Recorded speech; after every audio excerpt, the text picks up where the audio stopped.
এই আয়াতে আল্লাহ তাআলা একদল লোকেদের বর্ণনা দিয়েছেন যাদের জন্য আল্লাহ তাআলা ক্ষমা প্রস্তুত করে রেখেছেন আর জান্নাত প্রস্তুত করে রেখেছেন। প্রস্তুত করে রাখছে কে? 10 শ্রেণীর লোকদের জন্য, যাদের মধ্যে 10টা কোয়ালিটি আছে, তাদের জন্য আল্লাহ তাআলা ক্ষমা রেখেছেন আর আজরান আযীমা, মহা প্রতিদান রেখেছেন। এখন ওই 10 শ্রেণীর লোক আমরা হতে চাই কি চাই না? সবাই চান?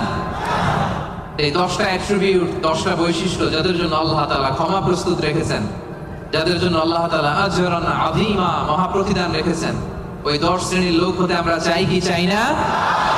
চাই। তাহলে মনোযোগ দিয়ে শুনুন।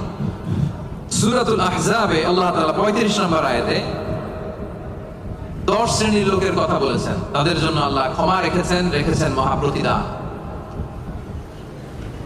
শুরুতে আমরা এই আয়াতের শানে নুজুল জানবো, কোন প্রেক্ষাপটে এই আয়াতটা নাযিল হয়েছে। বিষ্ণু ঈসা ইসলামের স্ত্রী উম্মে সালামা রাদিয়াল্লাহু তাআলা আনহা, উনি বললেন, ইয়া রাসূলুল্লাহ, আর-রিজালু ইউযকারুনা ফিল কুরআন ওয়ান নিসাউ লা ইউযকারনা।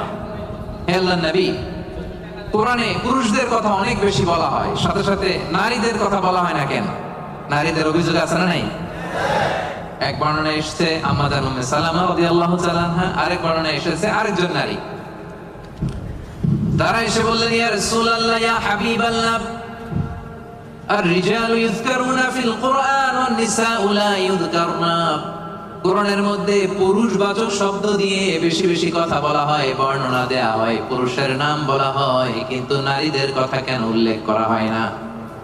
এই প্রশ্ন যখন বিশ্বনবীকে করা হলো, নারীদের মনকে ঠান্ডা করে দেবার জন্য তাদের এই প্রশ্নের প্রত্যুত্তরে আল্লাহ তাআলা আয়াত নাযিল করলেন, ইন্নাল মুসলিমিনা ওয়াল মুসলিমাতি ওয়াল মুমিনিনা ওয়াল মুমিনাত। পড়েন সুবহানাল্লাহ। এই আয়াতের প্রেক্ষাপটে নারীদেরকে খুশি করে দেওয়ার জন্য আল্লাহ তাআলা নাযিল করলেন, ইন্নাল মুসলিমিনা ওয়াল মুসলিমাত ওয়াল মুমিনিনা ওয়াল মুমিনাত। মানে মুসলিম নর এবং নারী, মুমিন নর এবং নারী, বিশ্বাসী নর এবং নারী। শুধু মুমিনিন, আল মুমিনিন বললে এর মধ্যে পুরুষ এবং নারী আছে না নাই? as-সাইমিন বললে রোজাদার নারী পুরুষ আছে না নাই? কিন্তু আল্লাহ তাআলা শুধু মুমিনিন বলেই ক্ষান্ত হন নাই, মুমিনের পাশাপাশি আল্লাহ বলেছেন মুমিনাত, মানে মুমিন নারীরা। ওই যে নারীরা বেখুশি,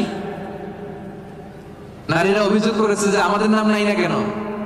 কদ আফলাহাল মুমিনুন, যারা বিশ্বাসী তারা সফল হয়েছে। আল মুমিনুন বললে এর মধ্যে পুরুষও আছে, নারীও আছে, সবাই এর মধ্যে অন্তর্ভুক্ত। কিন্তু নারীরা এতে খুশি না। নারীরা বলে, না, আমাদের নাম দিয়ে গুণবাচক শব্দ আলাদা বলা হয় না কেন? আল্লাহ বলল, যাও, 10টা গুণ বর্ণনা করেছি শুধু তোমাদের খুশির জন্য। পুরুষদের কথা যেমনি বলছি, তোমাদের নারীদের কথা বলে দিয়েছি। পড়েন সুবহানাল্লাহ।